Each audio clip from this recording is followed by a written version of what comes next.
Do you ever wonder how successful entrepreneurs built their businesses from scratch? Are you unsure if starting a business is for you? Well, tune in as we discuss how successful entrepreneurs transformed their ideas into reality.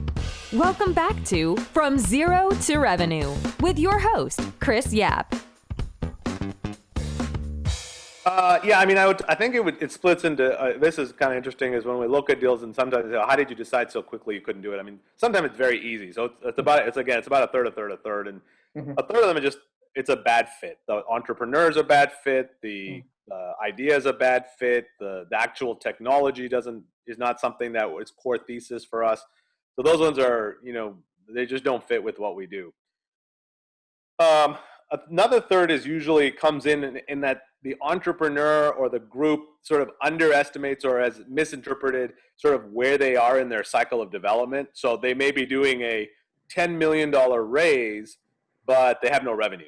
And, we would go back to them and say, you probably need to do a smaller raise, figure out product market fit, get to revenue positive, or at least some revenue. You can't be in a state where you're developing a product for an MVP and try to do a $10 million raise. And some can. I mean, if you're, if you're the founder of Uber and this is your second company, you can get money. No, everyone will give you money. There's no problem. Mm-hmm. But for the most part, most investments, folks are trying to raise maybe above their weight class. There should be either a seed or a super seed, and they think they're doing an A, or they're an A and they're doing a B, etc.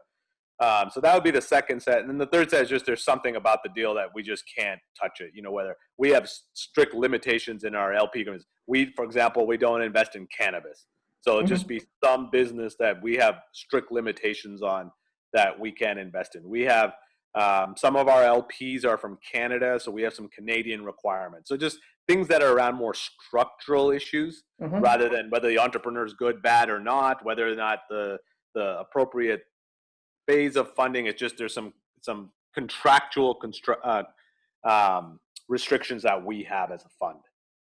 Thank you so much for watching this episode of From Zero to Revenue with your host, Chris Yap. If you've enjoyed the show, please give this video a thumbs up and subscribe to our YouTube channel. We really appreciate that effort. Until next time.